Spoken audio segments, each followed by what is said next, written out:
Hey, what's going on YouTube? It's Bebop here. Today's video is going to be about the Crescent Wave artifact that you get through the season pass up here at level 20.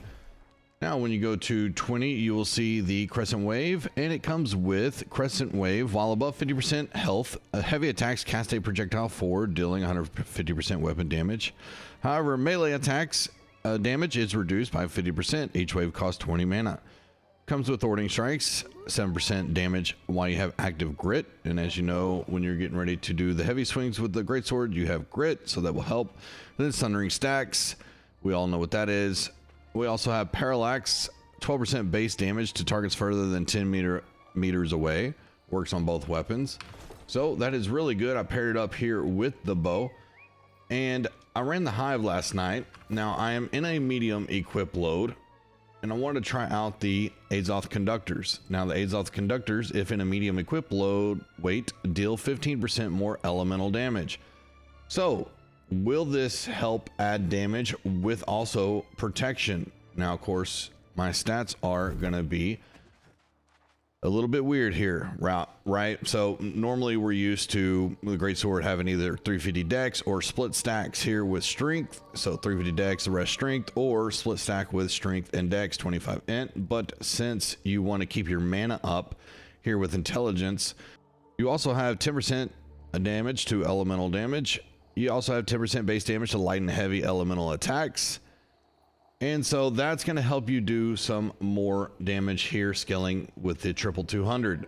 It's very difficult to kind of get here with all the magnify. You're going to have to, if you want to do this build, maybe get a split stack, piece here, half dex, half int.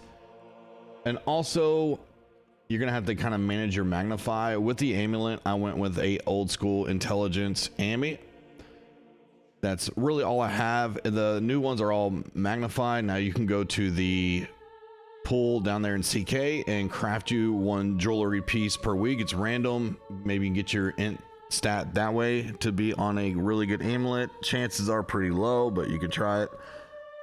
Going here with the Ellie band, and then I have a earring that is intelligence. Okay, so trying to break up some stats here. It's the best way I can do it with all the current gear I have. Keep in mind, I did delete a lot of gear on this account a while back, so I'm re-gearing up, but with October around the corner, I'm not going to go crazy. But I have the split stat headpiece right here, Dex and Intel. I have the Keen, which is going to help me get more criticals, which is going to help keep my mana regeneration up. And then I have the Enchanted Ward and Health gloves, Azoth Conductors with Enchanted Ward, and Enchanted Ward Keen Speed boots. So let's see what this damage looks like. I know in the Hive that you're going to see the video footage of it. Damage is pretty damn good for being in a medium equip load. Now you can see here pretty consistently 12-13k ish around there. And to keep in mind, you cannot add rend or anything to these targets. But if you're in a, let's say, M3 dungeon and you're coding and you're going up against targets that are going to be weak to, let's say a need, for instance, you have the ancients that are weak to lightning, and you have the corrupted that are weak to arcane. You can switch out your gem. That's where I kind of wish we could have two of these, but you can switch out your gem from opals to the topaz and then to arcane and get a little bit extra damage, or you can just keep the opal in there, or you can do the moonstone build that I usually like to run with the greatsword. So you can see, once you get going here, you are going to be doing really good damage. And in the Hive, you can see it is really good damage with a random lobby. So that's what I made this build for, is a random person going into a random Hive lobby. Would it be able to pass the test? Well, one, you get extra protection. And in the video, I actually had on a light shirt. So I think I went with the old school King shirt because I just didn't want to put a matrix and money into making this with Enchanted Ward. But I did that this morning, so I'm going to be running some more today. If you check into the stream with this setup, and then I'm going to make a light setup and see what we can do in a light equip load. And I'm also going to go Moonstone here, because you're going to get that extra 20% damage while abilities are on cooldown. I'll have one ability, and it's going to be the longest ability cooldown, and it should hit way harder. So yeah, let me know if you like the video and the build. Will you be interested in running this? Now, the only problem is if you go with this build, no one's going to invite you into the hive with a medium equip load with this build. People are just going to look at you like you're stupid. Okay.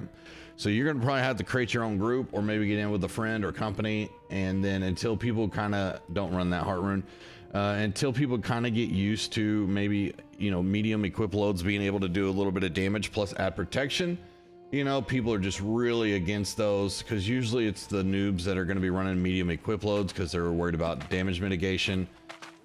It just is what it is. All right, I got cussed out last night running it in the hive after linking a rapier build. I mean, I understand the frustration, but they don't know what I was trying to cook up, and this absolutely smacks. So, all right, hope you enjoyed the video. If you have any questions, let me know. Later.